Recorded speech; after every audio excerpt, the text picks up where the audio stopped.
माझ्याकडे यावेळी निवडणुकीला उभं होतो.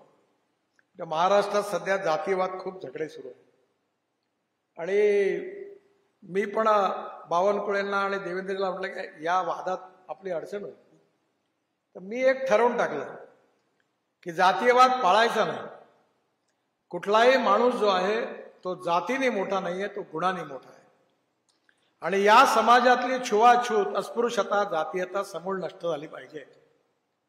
आणि मी ठरवलं, माझ्याही मतदारसंघात 22 लाख मतदार, म्हणजे गोव्यापेक्षा जास्त, डबल, आणि 40% मुस्लिम आणि दलित आहे. आणि सातत्याने काँग्रेस निवडून येणारा मतदारसंघ आहे. आणि आता मी उभा होतो तर माझ्या इकडले 5 आणि तिकडले 5 लंबे झाले पूर्ण. मी एकटा निवडून आलो. पण मी लोकांना सांगितलं की मी जात पात पाळणार नाही. जो करेगा जात की बात उसको कसके मारूंगा लात, असं सरळ पब्लिकली सांगितलं.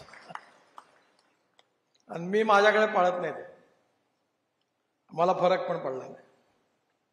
मी एकदा मुसलमानांनी माझ्याकरता संमेलन 10,000 लोक होते आणि मला आता मतं यावेळी कमी मिळाले, यावेळी थोडे मिळाले, मागच्या वेळी अजून कमी मिळाले, पण काही कारणाने त्यांनी सांगितलं आम्हाला वाटतं पण मत नाही देणार.